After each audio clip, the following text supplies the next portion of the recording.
Begin a journey to the heart of self-reliance and inner peace. This enlightening series guides you through the essential steps of cultivating emotional independence. Learning to be your biggest cheerleader, deeply knowing yourself, making autonomous choices, prioritizing self-care, finding solace in solitude, appreciating your unique essence, and setting personal goals for a fulfilling life. Inspired by profound Buddhist teachings, each lesson unfolds the secrets to detaching from external validations and embracing a life where joy and contentment are drawn from within. Are you ready to transform your approach to happiness and discover the strength that lies in self-sufficiency? Dive into our journey of self-empowerment and find your path to a serene and balanced existence. If you like this video and want to support this channel, I invite you to leave a like, subscribe to the channel, and share this beautiful story with your friends. And now to our story. Lesson 1.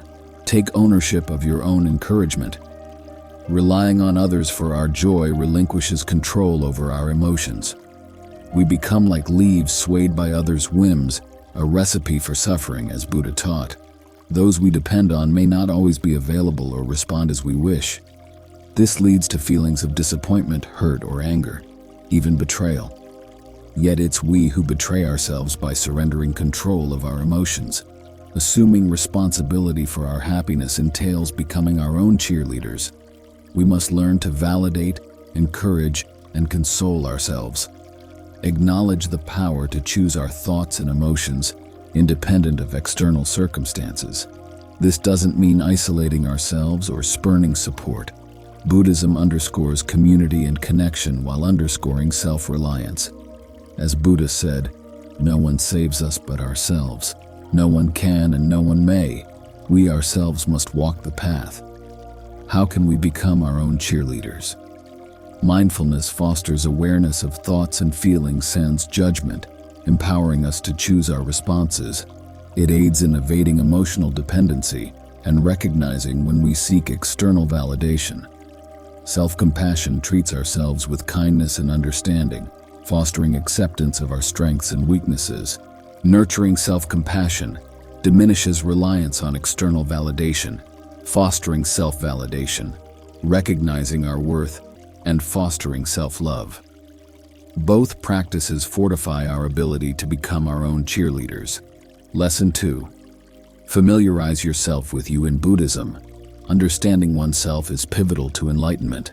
Spending time alone, meditating, and reflecting on thoughts, feelings, and actions fosters self-awareness, enabling the unraveling of emotional dependencies. The Buddha once said, "The only real failure in life is not to be true to the best one knows." This underscores self-awareness's significance. To be genuine, we must first comprehend ourselves. But what does knowing oneself entail? It involves comprehending thoughts, feelings, and actions, acknowledging strengths and weaknesses, desires and fears, discerning values and beliefs, being cognizant of emotional triggers and reactions, delving into why we respond as we do. Meditation stands out as a potent, self-understanding tool in Buddhism. It quiets the mind, focuses on the present, enables thought and emotion observation sans judgment, unveiling true nature. Through meditation, mindfulness is cultivated, fostering full present engagement, detached observation of thoughts and feelings, breaking free from negative thought patterns and emotional dependencies. Self-reflection, though uncomfortable, is pivotal for personal growth. It offers insight into behavior, enabling necessary changes and comprehension of emotional dependencies. Besides meditation and self-reflection, other practices aid in self-discovery.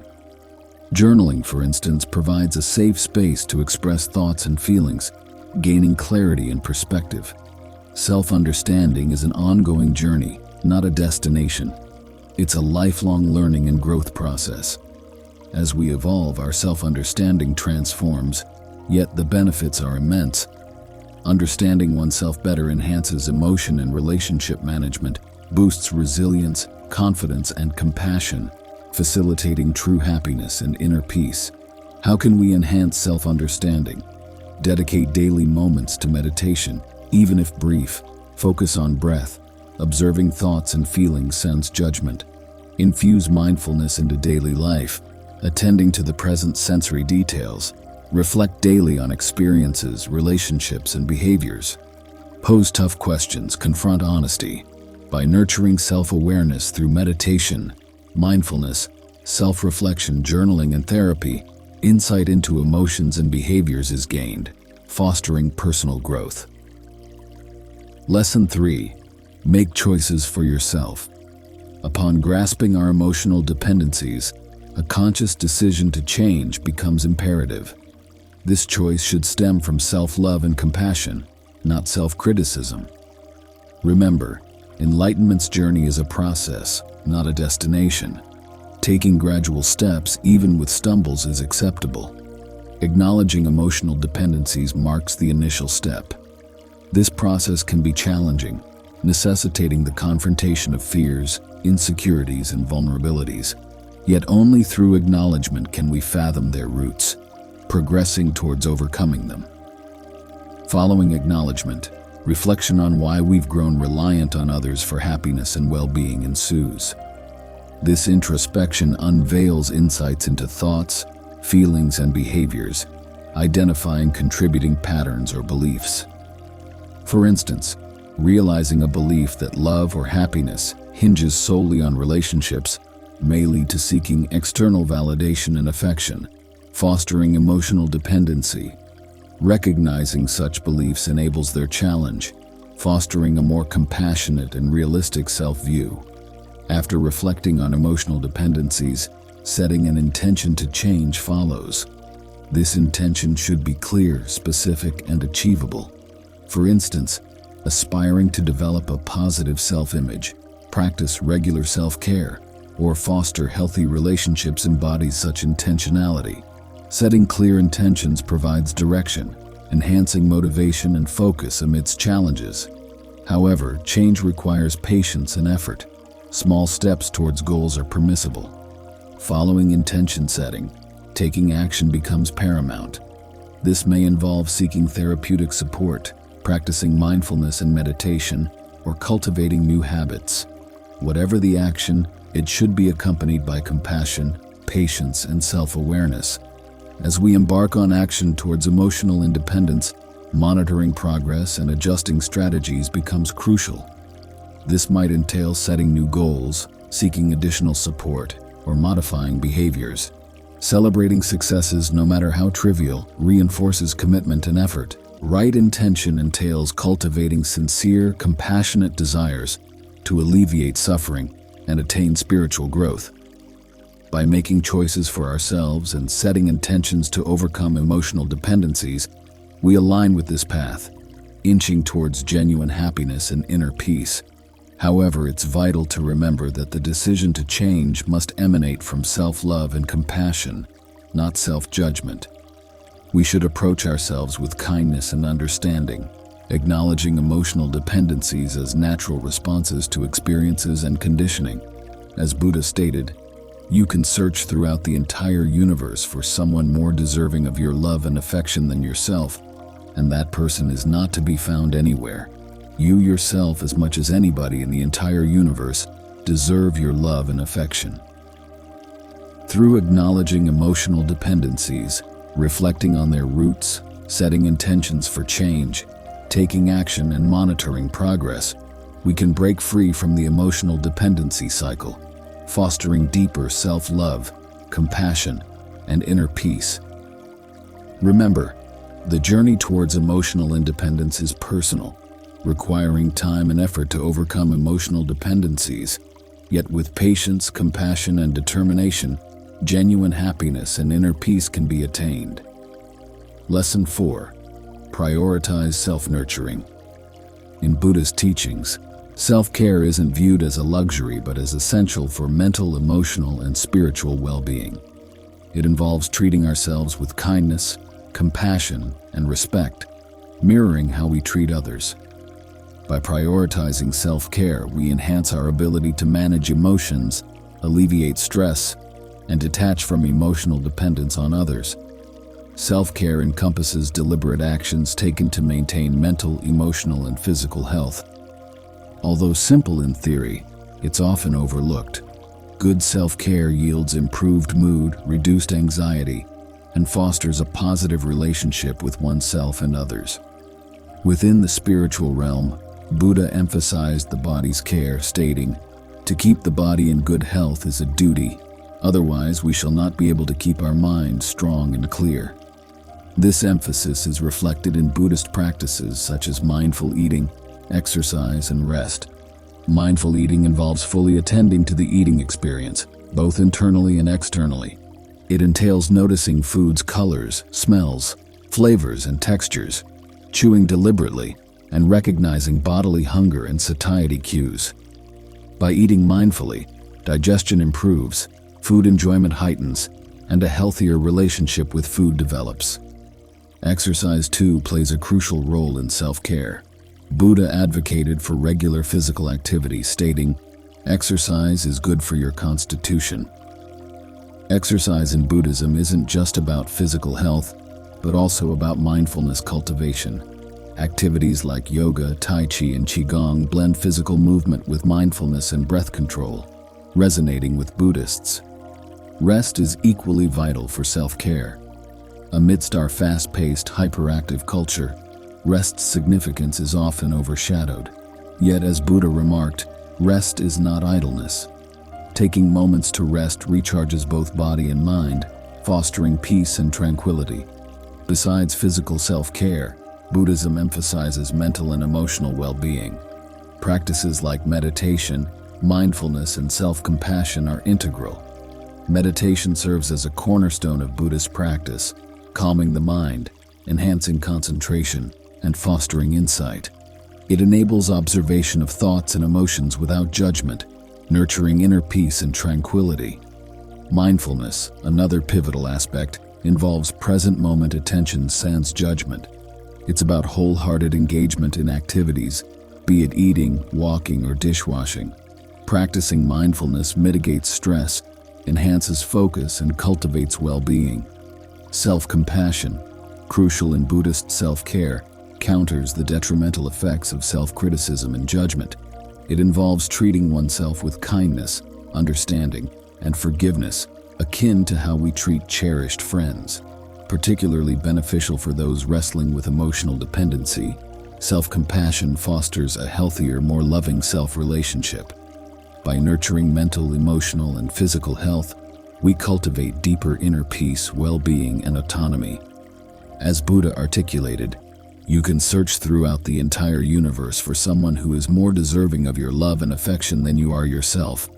And that person is not to be found anywhere. You yourself, as much as anybody in the entire universe, deserve your love and affection. Hence, let's prioritize self-care, not only for ourselves, but for all beings. Lesson 5. Embrace solitude. In Buddhism, solitude isn't synonymous with loneliness. Rather, it's an opportunity for self-reflection and growth. Learning to relish our own company reduces dependence on others for companionship and validation. Understanding the value of solitude marks the initial step. In Buddhism, solitude is deemed vital for enlightenment, offering space and time to reflect on thoughts, feelings, and actions. As the Buddha said, "A man who is not at peace with himself cannot be at peace with others." However, enjoying solitude doesn't entail isolating oneself or shunning human connection.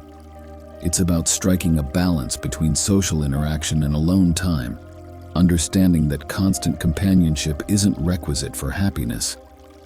As the Buddha noted, solitude is not the absence of company, but the moment when our soul is free to speak to us and help us decide what to do with our life. How can we learn to appreciate being alone? Solitude needn't equate to boredom. Utilize this time for activities you enjoy, be it reading, painting, or taking a leisurely stroll.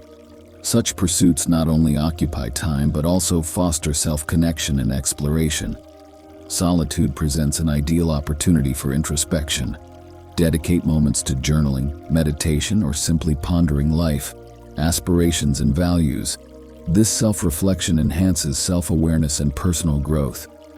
In our noisy world, silence is a precious commodity. Embrace the tranquility of silence when alone.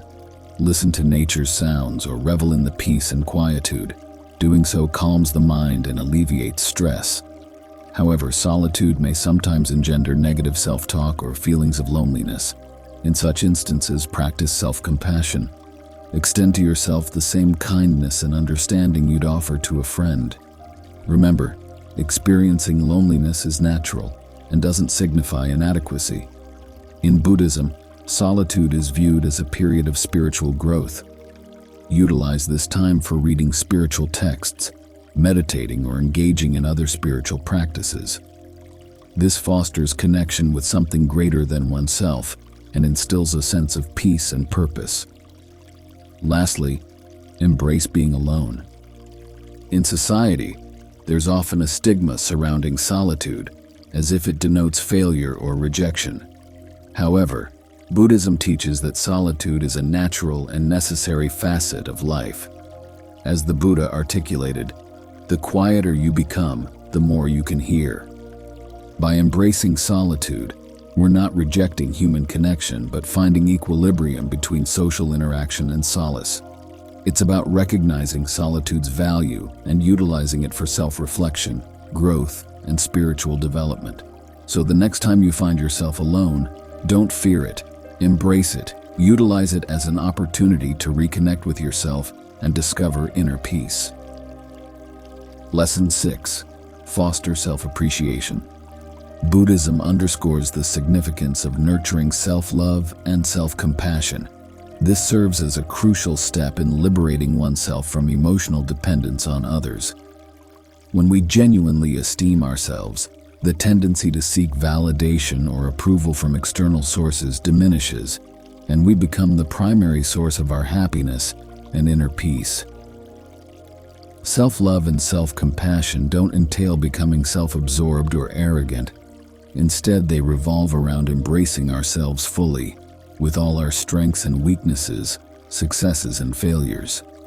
It's about extending to ourselves the same kindness, understanding, and forgiveness we'd offer a beloved friend. So, how can we cultivate self-love and self-compassion? Loving kindness meditation is a practice that involves generating unconditional love and compassion for oneself and others.